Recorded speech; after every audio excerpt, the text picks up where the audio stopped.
Hi guys, and welcome back to my channel. Today we're going to discuss the many frustrations of having natural hair, most especially having natural 4C hair. As you can see, my hair is majority 4C. It's really dirty at this point, but it's somewhat stretched, so I wanted to come to show you what it is my hair looks like when it has like a nice stretch to it, but not really, like I say, because it's old hair. So the first frustration of having 4C hair is frustration number one: single strand knots, double strand knots, and rough ends. Like, I don't know what it is about our hair, Our coils are just so tight, and I swear they're super obsessed with each other. but it's like we don't have single strand knots. Like, we have like double strand and triple strand knots. Like, I rarely see single strand knots. And also our ends are really rough, especially when you first go natural. Like, I remember when I first went natural, I kept cutting my hair because I was like, why does my ends feel like this? And I did have some scab hair, but honestly, it's like having relaxed hair my entire life. Like, I had to get used to the fact that my ends are not going to feel as smooth as the rest of my hair. So you can continue cutting that off, but at the end of the day, no matter how much you cut your hair, your ends are just going to feel just slightly rougher. And what helps with this is applying more oil, especially shea butter has helped a lot. I also do, like, especially with my ends, even if I finger detangle, I still like to go in with a comb for my ends to make sure that it is nice and smooth, even as far as going like in with a fine tooth comb somewhat, to make sure that my ends are smooth and my ends are detangled. It kind of straightens it out a little bit, and that's what you want, because the thing is with our hair is our hair just loves to wrap upon around each other. So it's like the second I detangle my hair is already back knotted up. So in order to prevent this, especially for my ends, like even if I'm in the shower, I would just twist the ends, if not so much the roots, but like the ends, just because that's the part that really where it knots the most. So that's why I would twist up my hair or do something where the ends of my hair is typically stretched at all times. The next frustration of having 4C hair is dryness. If I am using flash, my hair is going to appear quite shiny, whereas sometimes it's going to appear really dry, kind of whitish, like especially in the sun, like my hair can look very off colored. Like, I don't know, I can't really tell you what exactly it looks like, but it's like if you touch my hair is going to have some grease to it. It's going to feel greasy, but it's just going to look dry. And that's a frustration, but not really, because once I know that my hair is moisturized, it's good in itself, but my hair do tend to be dry. I don't know if it's about where I live and where it's so hot, but especially when I travel to the States, my hair just loves the weather over there. I don't know if it loves the weather, loves all the air conditioning, but something about being home, my hair does not cooperate with me as much as when I'm in the States. Like, so when it comes to dryness, you want to choose products that are going to give you somewhat of a shine. And those products for me is just oils. Oils is what's going to give you that shine. So the oil that I use now is jojoba along with safflower oil. And I also use that with my shea butter.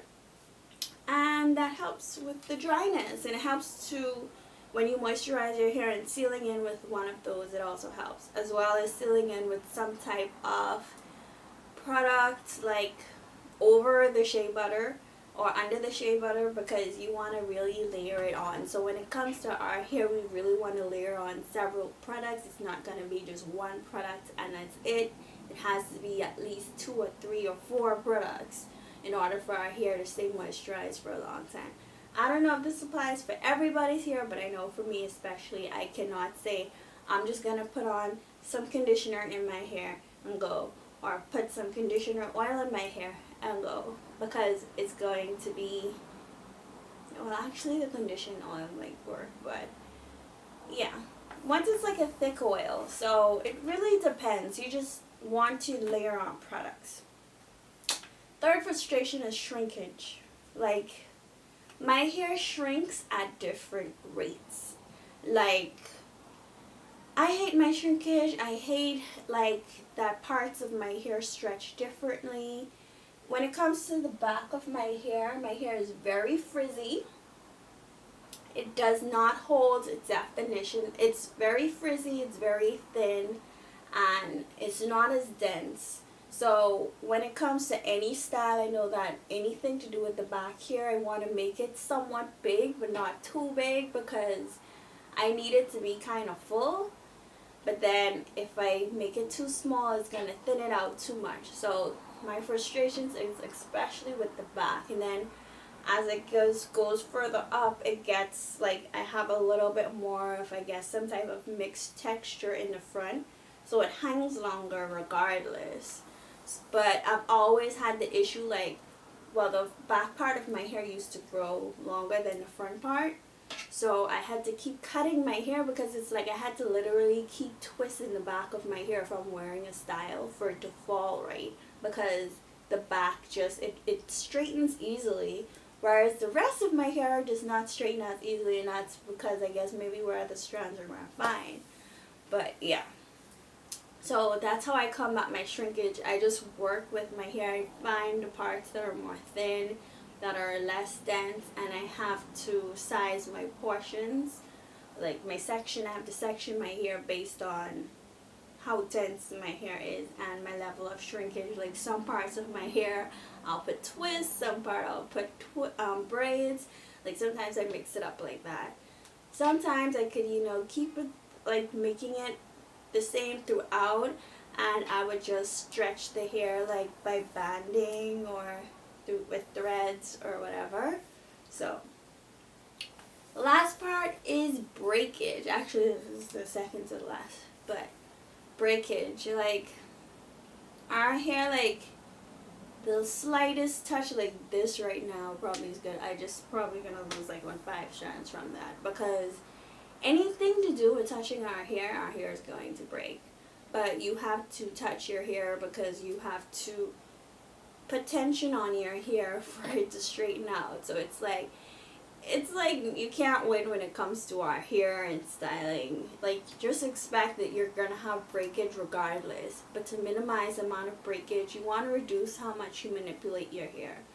Now, I do have a little, when it comes to manipulating your hair, my hair actually kind of likes being manipulated a lot in terms of styling for some reason, because I would still like get the same amount of breakage like if I don't touch my hair. Sometimes I would style my hair and don't touch it for like a week, but sometimes I would just be braiding my hair up every night, and as long as I'm moisturizing my hair before I touch it, my hair is fine and I'll lose less hair.